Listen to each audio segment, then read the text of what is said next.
저는 그 고등학교를 다니던 중 교복 자율화를 맞이했습니다. 아마 고2 때인가 교복 자율화가 되어져서 그 또 두발 자율화도 되어져서 고3 때부터는 그 사복을 좀 입게 되었던 것 같습니다. 근데 대부분 저는 되도록 그 교복을 입고 그냥 졸업을 했던 것으로 기억이 납니다. 그런데 그 당시 지금은 좀 교복들이 조금 더 여러 가지 모양이 있었지만 그 당시만 하더라도 교복은 별로 좀 패션이 아주 획일화되어지는 케이스들이 좀 있었습니다. 뭐 여자 교복 같은 경우는 여학생 교복 같은 경우는 뭐 줄무늬가 있거나 아니면 그냥 아주 하얗거나 보통 그런 정도였었고 조금 특색 있는 데가 좀 이렇게 양장 스타일이 좀 독특한 것들이 종종 있었지만 대부분의 경우는 비슷했습니다. 남학생 교육은 더더욱 똑같았습니다. 그냥 검은색에다가 검은 바지. 그랬었는데 저희 학교도 비슷하긴 했었는데 한 가지 차이가 있었습니다. 그게 뭐냐면 소매에 한 줄이 하나 있는 것입니다. 그게 왜 있는지는 잘 몰랐지만 그것이 있음으로 인해서 우리 학교 학생이라면 어디 있건 간에 구분이 좀 되어졌습니다. 다른 학교 학생들과 섞여 있다 할지라도 저희 학교 학생들이라는 것을 금세 알 수 있었습니다. 더더군다나 학교가 전통이 있고 또 오래된 학교이고 또 손기정을 배출했던 그런 저력이 있었기 때문에 이 교복을 막 엉망으로 입고 막 이렇게 막 뭐 해치고 다니고 뭐 그런다 할지라도 이 교복 줄 이거를 없애지는 않았습니다. 왜냐하면은 그 고라는 것에 대한 자부심 뭐 그런 것들이 있었던 것 같습니다. 그게 뭐 떡을 주거나 뭐 밥을 주거나 그러진 않긴 하지만요. 그런데 이런 생각을 좀 해봅니다. 만일 이렇게 저희 학교 학생들이 그 당시 이 흰줄 같은 경우들을 또 학교의 긍지라는 것을 가졌던 것처럼 어떤 면에서 이 줄로 인해서 별건 아니긴 하지만 단 한 줄이긴 하지만 다른 학교 학생들과 다르다라는 것을 구별해내는 것처럼 그리스도인들도 어떤 면에서는 참 다르다라는 것을 긍지를 가지고 살 필요가 있습니다. 다른 사람들은 다 몰라도 우리 학교 학생들은 야 쟤는 우리 학교 학생이구나라는 것을 알았던 것처럼 그리스도인들에게는 분명 그런 자부심과 구별됨이 있을 필요가 있다라는 것입니다. 이러한 다름은 우리가 나그네된 삶을 살기 때문이며 또 우리 목표가 이 세상에 정착하는 것이 아니라 진정 하나님 나라를 바라보는 목표점이 다르기 때문일 것입니다. 이러한 다름으로 인해서 세상은 우리의 다름으로 인해 우리를 공격하고 비난하기도 할 것입니다. 마치 프로야구 경기 얼마 전에 끝났는데 프로야구 경기에서 예를 들면은 다른 팀의 응원사를 하는 사람이 막 이쪽에 예를 들면 LG 팬들만 잔뜩 있는데 거기 가서 혼자서 반대편 팀을 응원한다라면 아주 분위기가 삭막할 때는 잘못하면 두들겨 맞기도 할 것입니다. 요새는 그런 일들이 없긴 하지만요. 왜 그렇습니까? 다르기 때문입니다. 같은 한 공동체를 이루지 못한다라고 생각을 하니까 사람들은 공격을 하고 비난을 합니다. 우리가 그리스도인으로 살아간다는 것도 어떤 면에서는 그런 위험성을 감수하고 살아가는 것입니다. 세상이 추구하는 가치하고는 다르게 살기 때문이라는 거죠. 또 다르게 생각하기 때문입니다. 오늘 본문도 그러한 것을 보여주고 있습니다.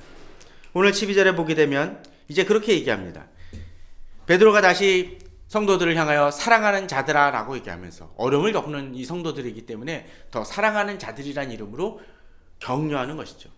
너희를 연단하려고 오는 불시험을 이상한 일 당하는 것 같이 이상히 여기지 말고 라고 되어 있습니다.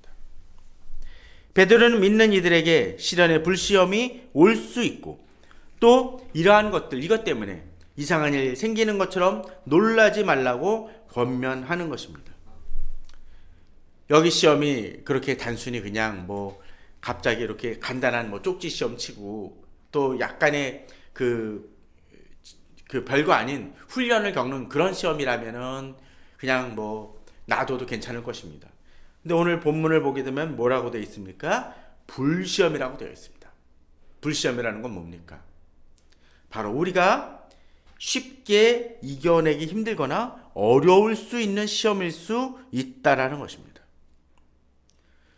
더더군다나 내가 열심히 살아가고 있음에도 불구하고 이런 시험이 닥칠 때 우리는 답답하고 힘들어할 수가 있을 수 있습니다. 그렇습니다. 신앙생활을 하다 보면 정말 이해할 수는 없는 어려움이 발생하는 경우들이 있습니다. 내가 그냥 믿고 있다라는 것 때문에 우리를 괴롭히는 경우들이 있습니다. 초등학교 때인가 중학교 때 그런 생각도 납니다. 점심 때 식기도 하면 드물게, 아주 드물게 가끔 기도하는 동안에 뒤통수를 치는 녀석들도 가끔은 있었습니다. 왜 그럴까요? 다르다고 생각을 하기 때문에 그렇습니다.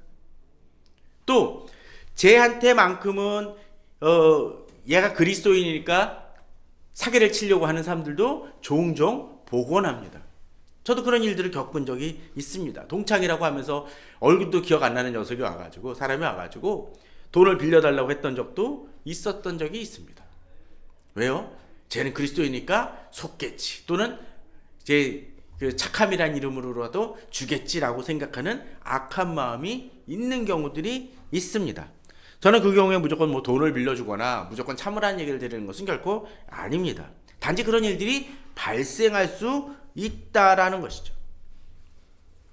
그럴 때 우리들은 왜 이런 일이 일어나는지 반문이 들 수 있습니다. 그런데 베드로는 뭐라고 얘기합니까?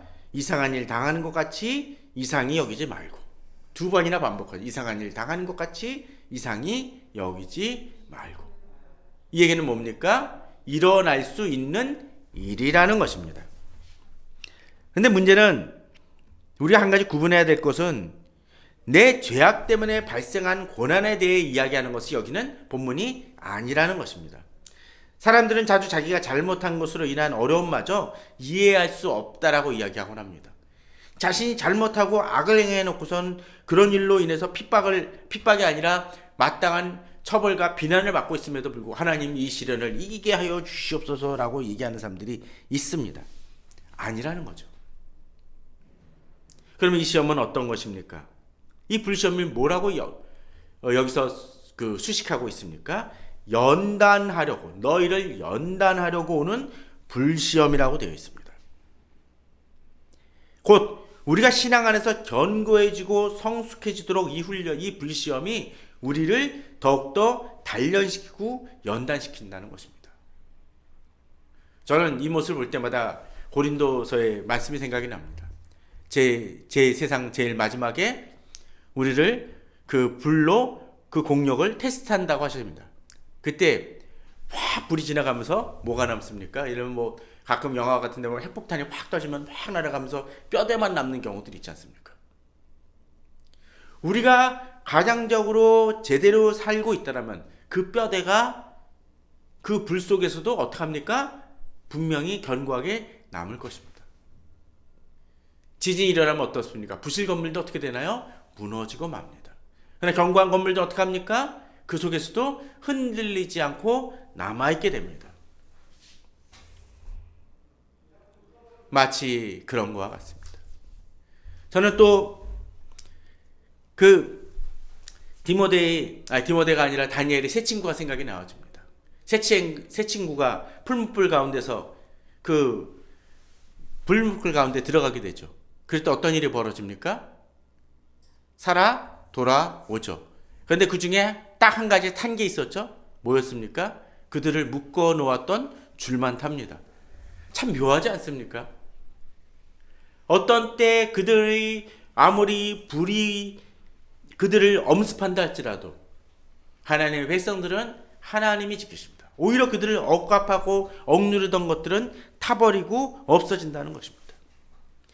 마치 금이 불 속에 들어가면 어떻게 되어집니까? 정련되어져서 그 순금만 남듯이. 또 그 순금 남은 거는 어떻게 합니까? 여러 가지 모양을 틀을 잡습니다. 또 대장장이가 그 풀무불 속에서 뜨거운 불 속에서 이거를 쇠를 달굽니다. 특별히 검의 장인 같은 사람은 어떻게 합니까? 그걸 두드리고 연단시켜서 최고의 검을 만들어냅니다. 마치 불시험은 그렇게 우리를 바꿔 나간다는 거죠. 시련은 우리를 넘어뜨리는 데 목적이 있는 것이 아니라 우리를 더욱더 강하게 하고 더욱더 정말로 명품으로 만드는 과정이 되어질 수 있다라는 것을 우리는 기억해야 될 것입니다. 특별히 이 이상한 일 당하는 것 같은 이 고난은 13절에 의하면 오히려 너희가 그리스도의 고난에 참여하는 것으로 즐거워하라고 되어 있습니다. 우리는 지난 시간에 한번 보았습니다. 그리스도께서도 우리를 위하여 먼저 고난을 당하셨다라는 것이죠. 우리가 고난을 당한다는 것은 어떤 것입니까? 내가 확실히 그리스도의 제자이고 하나님의 자녀라는 것을 증거해주는 징표와도 같다는 것입니다. 마치 아까 이야기 드렸던 것처럼 어느 사람이 정말 여러 사람하고 섞여 있는데 내가 속한 고등학교 학생인데 흰 줄이 없어져서 그냥 일반 교복을 입었더니 전혀 구분을 하지 못하고 있다면 자존심에 관한 문제가 될 수 있습니다. 만일 내가 그리스도인임에도 불구하고 세상 사는 사람들이 내가 그리스도인이라는 것을 조금도 눈치채지 못하고 살아가고 있다면 그건 뭘까요? 뭔가 이상하지 않습니까? 지난번에 한번 얘기 들었지만 예전에 어느 분이 그런 얘기를 하더라고요. 자기 어떤 아는 사람이 우연히 교회 다닌다는 걸 알았다고 합니다. 꽤 절친인데 몇 년 동안 그 친구가 교회 다니는 걸 전혀 몰랐다라면 누가 이상한 겁니까? 일부러 내가 교회 다닌다는 것을 표현한다는 것이 아니라 교회 다니는 것이 드러나거나 향기로 나타나는 사람이어야 그것이 정상적인 것이 아니라는 것이. 예전에 또 한번 이야기를 들었지만 제가 지하철 타고 갈 때 어느 사람이 제게 말을 걸면서 그리스도인이시죠? 라고 물었던 적이 있습니다. 제가 그 당시에 지하철 안에서 어떤 성경책이나 그걸 들고 있었던 것도 아닙니다. 보고 있지도 않았습니다. 그런데 와가지고 기독교인이냐고 묻는 그 경우를 보면서 이유가 뭘까라는 것 때문에 제 자신도 참 독특한 경우. 더더군다나 그분은 선교사였던 걸로 기억이 나는데 그걸 보면서 참 이런 경우도 있구나라는 생각을 한 적이 있습니다. 이유가 뭐였을까요? 우리가 그리스도의 고난에 참여한다라는 것은 오히려 우리가 슬퍼하거나 낙심할 것이 아니라 본문에 등장하는 것처럼 즐거워할 수 있어야 됩니다. 또 이 즐거움은 왜 그렇습니까? 그 영광을 나타내실 때, 곧 고난으로 그치는 것이 아니라, 새드 엔딩이 아니라 이제 이 고난을 통해서 하나님이 예수 그리스도께서 다시 재림하실 때, 오실 때 우리는 이제 그리스도가 받는 영광처럼 우리도 그 영광을 입을 것이기 때문에 우리는 기뻐하고 즐거워할 것이며 지금도 기뻐할 수 있고 또 그때도 즐거워하고 기뻐할 수 있다는 믿음이 우리에게 있어야 된다는 것입니다. 그렇기 때문에 이제 한 걸음 더 나아갑니다. 14절에서는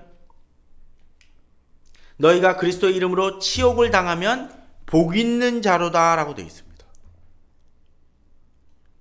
즐거워할 수 있는 근거가 여기 명확히 나오죠. 그리스도의 이름으로 치욕을 당하면 어떻다고요? 복 있는 자라고 이야기를 합니다. 사실 이 본문은 베드로가 마태복음 5장 10절 12절을 얘기하는 듯합니다. 팔복에 대한 연관된 그 본문을 얘기하는 듯합니다. 거기를 보게 되면 이렇게 되어 있습니다. 의를 위하여 박해를 받은 자는 복이 있나니 천국이 그들의 것임이라고 되어 있습니다. 맞습니다. 의를 위하여 박해를 받, 곧 그리스도의 의로 고난을 받는 자는 복이 있다는 것입니다. 왜? 천국이 그들 것이기 때문에. 11절도 이렇게 얘기합니다. 나로 말미암아 너희를 욕하고 박해하고 거짓으로 너희를 거슬러 모든 악한 말을 할 때에는 너에게 또 복이 있다라고 얘기합니다. 나로 말미암은 누굽니까? 바로 예수 그리스도의 이름으로 우리가 공격을 당한다는 것입니다. 그럴 때 어떤 일이 우리에게 복이 있다는 것입니다. 그런데 12절도 이렇게 얘기합니다. 기뻐하고 즐거워하라. 마치 13절에서 얘기했듯이 즐거워하라고 되어 있습니다. 그리고 하늘에서 너희의 상이 큼이라. 또 너희 전에 있던 선지자들도 이같이 박해하였느니라 라고 되어 있습니다. 우리만 당하는 고난이 아니라 이미 예수 그리스도를 믿는 사람들, 하나님을 섬기며 하나님만을 바라보며 나아갔던 이들은 이러한 고난을 받았다 왔고 또 이들도 상급을 받았다라는 것을 본문은 이야기하고 있습니다. 그러기에 고난은 우리들에게 우리를 연단시키고 우리를 더욱더 다르게 바꿔놓기도 하지만 우리가 기뻐하고 즐거워해야 될 분명한 약속이 되어집니다. 또한 이러한 하나님의 고난이 임할 때, 하나님 고난이 아니라 이런 고난이 임할 때 우리가 또 한 가지 기억해야 될 것은 오늘 14절 후반에 나오는 것처럼 영광의 영, 곧 하나님의 영이 너희 위에 계심이라고 되어 있습니다. 곧 우리가 하나님 이렇게 고난을 당한다는 것은 하나님의 자녀이고 내가 하나님께 속했다는 것을 증명해 줍니다. 또 한 가지 우리가 한 가지 이 본문을 통해서 알아야 될 것이 한 가지 있습니다. 그것은 무엇이냐라면 바로 하나님의 영이 우리 안에 있기 때문에 지금 내가 당하는 고난이 홀로 당하는 고난이 아니라는 것입니다. 우리가 이 믿음이 있어야 됩니다. 나 혼자면 힘듭니다. 그러나 나를 지켜주고 또 내게 힘을 주는 바로 그분이 있기 때문에 비록 내가 가진 것은 없고 또 나를 도와주는 사람 없다 할지라도 누가 도와주십니까? 성령 하나님께서 도와주신다는 것입니다. 그러게 우리가 이전에도 보았지만 로마서 8장에서 성령께서 우리를 위하여 대신 간구하시고 또 우리를 도우신다는 것, 또 우리를 지키신다는 것을 우리가 기억할 필요가 있다는 것입니다. 그러나 한 가지 문제가 있습니다. 너희 중에 누군지 살인이나 도둑질이나 악행이나 남의 일을 간섭하는 자로 고난을 받지 말려니와. 그리스도인 중에도 역시 고난을 받는 사람들이 있는데 이런 주님의 영광으로 고난을 받는 게 아니라 어떤 고난이요? 나쁜 짓해서 받는 고난이 있다는 것입니다. 앞서도 이야기 들었지만 그런 고난 받으면서 내가 하나님 왜 내게 이런 시련을 부으십니까? 라고 이야기한다라면 그것은 어리석은 것이라는 거죠. 그렇게 고난을 받음을 통해서 부끄러움을 당하지 말라고 이야기하는 것입니다. 세상에 그런 사람들이 종종 있습니다. 최근 10여 년간, 한 20여 년간 그리스도인이면서 세상에 먹칠을 한 사람들이 얼마나 많이 있습니까? 대형 사건 속에 그리스도인이 연루된 경우들이 참 많이 있었습니다. 또 사회는 시끄럽지 않아도 교회를 시끄럽게 하는 사람들도 참 많이 있었습니다. 심지어는 목회자들 중에도 그런 사람들이 있었습니다. 이 코로나 전국 속에서도 그러한 모습들은 종종 우리 주변에서 어렵지 않게 보고 있지 않습니까? 그러면서 뭐라고 얘기합니까? 왜 세상이 나를 핍박하느냐? 하나님의 이름을 더럽히는 그런 어리석음은 범하지 말아야 될 것입니다. 그러나 우리가 정말로 그리스도인으로 고난을 받으면 그 고난은 부끄러워할 것이 아닙니다. 오히려 앞서 살인이나 도둑질이나 악행이나 그러한 것으로 인해서 고난을 받으면 부끄러워야 될 일이지만 오히려 그런 사람들이 부끄러워하지 않죠. 그러나 우리가 그리스도인으로 고난을 받으면 그건 부끄러워할 일이 아니라는 것입니다. 도리어 이것에 대해서 하나님께 영광을 돌리는 일이 있어야 됩니다. 근데 우리들은 자주 악행만이 아니라 하나님의 이름이 아니라 엉뚱한 것으로 간섭함을 통해서 어려움을 겪는 이들이 있습니다. 오늘 본문에 참 저는 15절에 남의 일을 간섭하는 자로 고난을 받은 그런 일들에 대해서 좀 생각을 좀 해봅니다. 몇 가지를. 우리 주변에 또는 내 자신도 그런 경우 종종 있지 않습니까? 남의 일에 간섭하다가 어려움을 겪는 경우들. 저는 여기서 남이 어려움에 빠졌을 때, 형제 어려움에 빠졌을 때 돕지 말라는 얘기를 하는 것이 아닙니다. 그건 간섭이 아니죠. 간섭이란 건 뭡니까? 괜히 여기에 대해서 조언을 하고 자기 나름대로 껴들다가 망하는 것입니다. 우리 주변엔 가끔 그런 사람들이 있습니다. 괜히 쓸데없이 간섭하지 말아야 될 것. 해결할 수 있으면 괜찮은데 해결도 못하면서 괜히 끼어들어가지고 일을 망치는 경우들이 있습니다. 저는 야이로의 딸에 대한 퀴트를 하면서 한 가지 인상적인 본문이 있었습니다. 뭐냐면 예수님께서 야이로의 딸을 고치시기 위해 그 집에 들어가죠. 그랬더니 어떤 일이 벌어집니까? 아니 이미 어떤 일이 벌어져 있습니까? 야이로의 딸이 이미 죽었습니다. 죽으니까 보통 어떡하나요? 거기 있는 사람들이 와서 곡하고 있었습니다. 슬픔에 동참하는 거죠. 그런데 이러한 이들이 주님이 왔을 때 뭐라고 얘기를 합니까? 주님이 저가 잔다 하니까 죽었다고 얘기를 하죠. 이 사람들은 야이로를 돕기 위해서 눈물을 흘리고 곡하고 있지만 정작 지금의 야이로의 딸이 죽은 이 사태에 대해서 해결할 수 있는 능력이 조금이라도 있습니까? 없습니다. 오히려 이 문제를 해결하기 위해 오신 주님에 대해서 뭐라고 얘기합니까? 조롱하거나 비판하는 모습만 취하고 있습니다. 오히려 장애물이 되고 있다는 거죠. 저는 이 남의 일을 간섭하는 것을 그렇게 보고 있습니다. 간섭은 하는데 해결 능력이 없습니다. 이 시대에 어쩌면 많은 그리스도인들 중에도 이런 모습들이 종종 있습니다. 이 시대의 문제에 대해서 많은 이야기를 합니다. 많은 조언을 하고 있고 나름대로 행동도 합니다. 그러나 정작 근원적인 문제 해결을 하지 못하는 경우들이 태반인 것 같습니다. 저는 사회적 활동이나 그런 것들을 하지 말라는 얘기를 하는 것이 아니라 오히려 그들이 움직이면 움직일수록 어떤 일이 벌어집니까? 세상이 시끄럽고 흔들어버리고 어렵게 만드는 데 있습니다. 예전에도 청년부 때 어떤 일들 무슨 남녀관계 사귀다가 헤어지면 주변에서 막 사람들이 얘기를 저 남자애는 어떻게 저러냐, 여자애는 왜 저러냐, 막 뭐라고 그러고 수근수근 대요.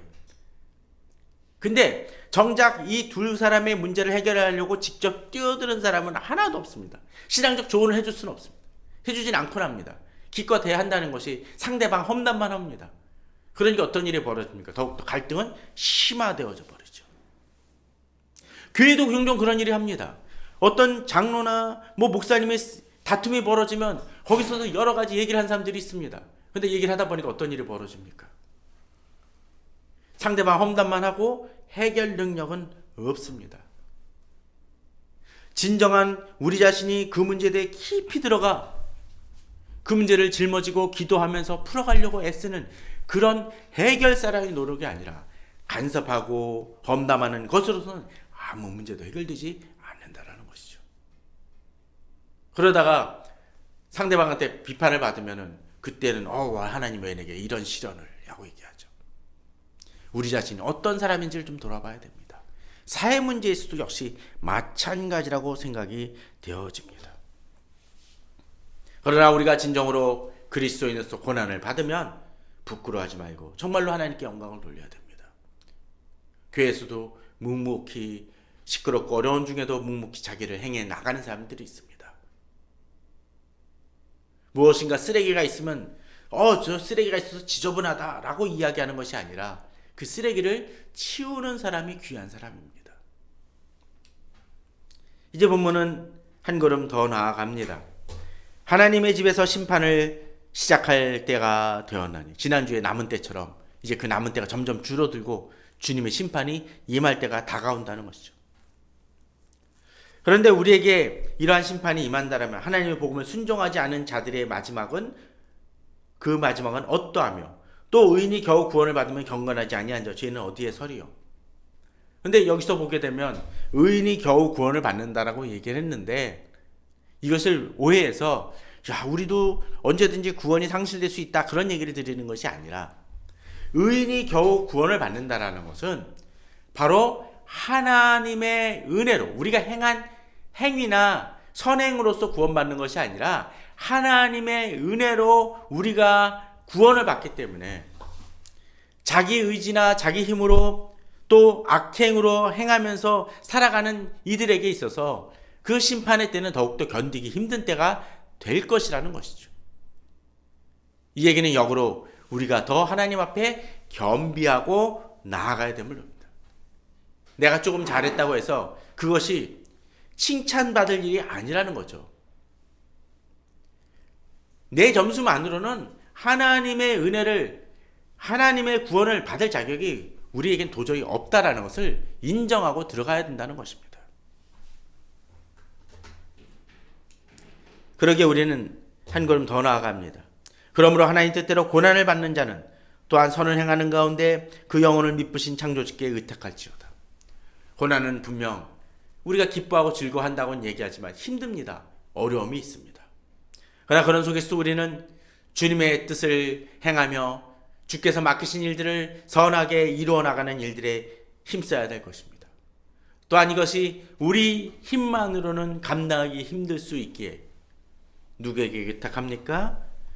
그 영혼을, 우리의 영혼을 바로 믿으신 창조주, 곧 믿음직한 하나님께 맡기며 나아갈 때 우리는 이 어려움과 힘듦 속에서도 이 모든 과정을 이겨낼 수 있을 것이고, 지난주 다루었던 것처럼 우리의 남은 때를 진정 한 걸음 한 걸음 주의 영광을 위하여, 주의 이름을 위하여 열심히 살아갈 수 있는 힘이 되고 또 우리의 목표가 될 것입니다. 그러한 마음으로 이제 얼마 안 남은, 한 달 정도 남은 이 2020년을 잘 정리하고 또 2021년도 주의 힘으로 살아갈 수 있도록 하기 위해 힘쓰고 또 계획하며 기도로 계획을 세워나가는 우리 성도님들 되시기를 주님의 이름으로 축원합니다. 다 같이 기도하겠습니다.